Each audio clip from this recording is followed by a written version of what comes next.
নমস্কার, আমি তরুণ ঘোষ। অনেকদিন আগে, মানে সপ্তাহ দুয়েক আগে, 2 সপ্তাহ হবে, আমি একটা ভিডিও করেছিলাম। সেখানে বলেছিলাম ডিসেম্বরের মধ্যেই শেখ হাসিনাকে ভারত দেশে পাঠাতে চাইছে। সেখানে আমি কতগুলো কথা উল্লেখ করেছিলাম, যে তার বয়স হয়েছে, তার এমনি বদ্ধ জায়গা থাকতে থাকতে তার মানসিক একটা চাপ তৈরি হয়েছে। তারপর ভারত দেখছে তার বয়স তত বাড়ছে, রিস্ক তত বাড়ছে।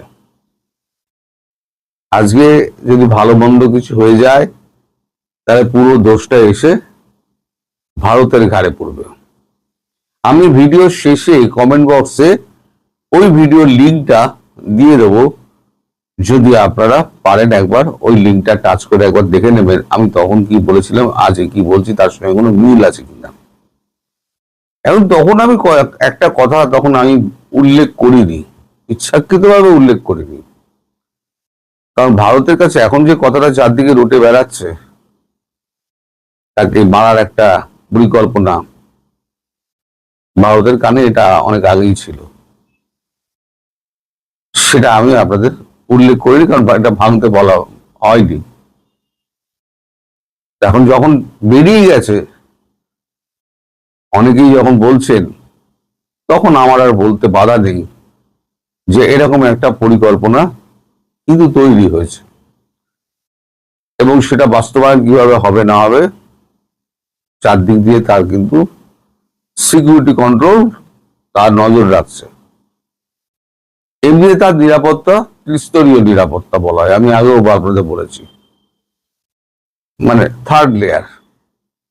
এখন যেখানে আছেন সেখানে ফিফথ লেয়ার নিরাপত্তা তৈরি করা হয়েছে, মানে 5টা নিরাপত্তা বলা হয়, যেটা প্রধানমন্ত্রী নরেন্দ্র মোদীর আছে, সেই নিরাপত্তা বলা হয়। এখন উনি বিভিন্ন লোকের সঙ্গে এই সময়ের মধ্যে দেখা করেছেন, বিভিন্ন দলীয় নেতাদের সঙ্গে এই সময় দেখা করেছেন। এখন ভারত জানে যে আওয়ামী লীগের মধ্যেই আওয়ামী লীগের শত্রু লুকিয়ে আছে, এই দলের মধ্যেই আছে, সেটা প্রধানমন্ত্রীও জানেন, মানে আমি শেখ হাসিনার কথা বলছি, তিনিও জানেন, কিন্তু তিনি বাঁচতে পারছেন না কে সেই প্রকৃত মানে গদ্দার, কে নয়। ঠক বাঁচতে গাঁও যার যেমন হয়ে যায়, খড়ের গাদায় সূচ পড়লে খুঁজে বের করা যেরকম দায়, তেমনি যাকে বিশ্বাস করবেন সেই হয়তো পেছন দিক দিয়ে ছুরিটা মেরে দিল, যেমন বঙ্গবন্ধুর ক্ষেত্রে হয়েছিল। সে কথা আপনারা জানেন, ওনার সব থেকে বিশ্বস্ত মানুষ, যাকে বলে রেখে দিয়েছেন সন্তানদের এবং পরিবারের সবাইকে, আমার যদি কিছু হয় তার সঙ্গে যোগাযোগ করো, সেই কিন্তু খুনটা করেছিলেন। এখন যিনি বিশ্বাসের পাত্র, যাকে তিনি ডেকে পাঠাচ্ছেন, তিনি সত্যিই বিশ্বাসের পাত্র কিনা এখন ভারতের মনে সন্দেহ দেখা দিয়েছে। ফলে তাকে এমন একটা জায়গায় পরিবর্তন করে রাখা হচ্ছে, খোলামেলা জায়গা,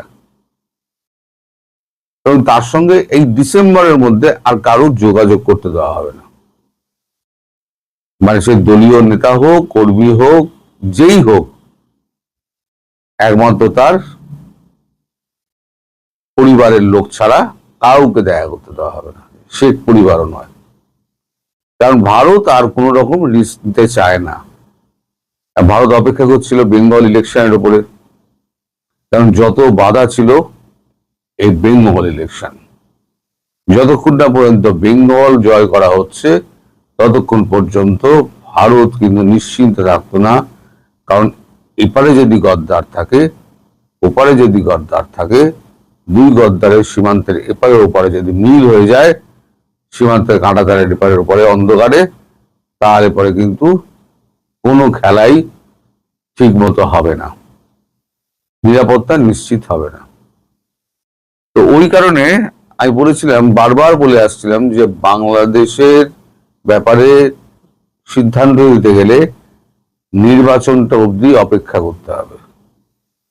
নির্বাচন শেষ, 4 তারিখে ফল প্রকাশ। ফল প্রকাশের পর বোঝা যাবে যে বিজেপি ক্ষমতায় বসছে কিনা, এবং বসবে তো বটেই, কত আসন পেয়ে বসছে সেটাই হচ্ছে এখন কথা। আর একটা প্রশ্ন সকলের মনে উকি ঝুঁকি মারছে, এবং আপনাদের এই যে আখতার, ডিম আখতার, পুরো বিদেশে গিয়ে ডিম খেয়েছিল, সে যখন এনসিপির হয়েছে, তা এখন পার্লামেন্টে ঢুকেছে, সে নাকি আশঙ্কা প্রকাশ করেছে যে যদি এখানে বিজেপি আসে তাহলে পরে আমাদের এখানে সমস্ত পাঠাবে, আমরা শরণার্থী সমস্যায় ভুগবো। তার মানে উনি স্বীকার করলেন যে বাংলাদেশিরা ভারতে রয়েছে, এটা মেনে নেন। আর আমি আগেই বলেছিলাম যে বাংলাদেশিদের ধরে ধরে এই যে এসআইআর যারা বাদ পড়েছে তাদেরকে ধরে ধরে ফেরত পাঠানো হবে, সেই ভিডিওর লিঙ্কটাও আমি আপনাদের দিয়ে দিচ্ছি। কমেন্ট বক্সে ওই পিন করা থাকবে, আপনারা দেখে নিতে পারেন।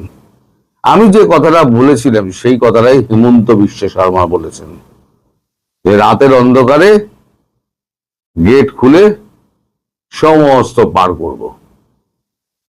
উনি ওনার দেশেরটা বলেছেন, রাজ্যেরটা বলেছেন, আমি আমার রাজ্যেরটা বলছি, যে বিভিন্ন জায়গায় কাঁটাতারের বেড়া গেট খুলে একদিকে যেমন হিন্দুদের ঢোকাবে, একদিকে পশ্চাৎ দেশে লাথি মেরে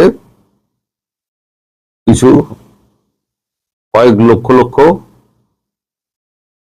আমাদের বাংলাদেশি যারা রয়েছেন দীর্ঘদিন ধরে তাদেরকে পাঠানো হবে। এইবার ধরুন একটা ডেট দেওয়া হলো, এর মধ্যে স্বইচ্ছায় এসো, তোমাদের আমরা পাঠিয়ে দিচ্ছি। যদি বিকল্প ব্যবস্থা, একটা কি বিকল্প ব্যবস্থা শোনা যাচ্ছে, নরেন্দ্র মোদী সরকার ব্রিটেনের প্রধানমন্ত্রী কিয়ের স্টারমারের মতো একটা প্ল্যান করেছেন। কঙ্গোর সঙ্গে কথাবার্তা হয়েছে, কঙ্গোর কয়েক বিলিয়ন ডলার দিয়ে দেওয়া হবে, এবং প্রত্যেক বাংলাদেশির হাতে $2000 দিয়ে দেওয়া হবে, প্লেনে চাপিয়ে সোজা কঙ্গো। আমি তো বঙ্গোপসাগর ফেলে দিতে পারি না একটা জীবিত মানুষকে, কোনো একটা জায়গায় তো পাঠাতে হবে। $2000 মাথা পিছু, তাও হচ্ছে 3 জন, 4 জন, স্বামী স্ত্রী এবং তার 2 সন্তান।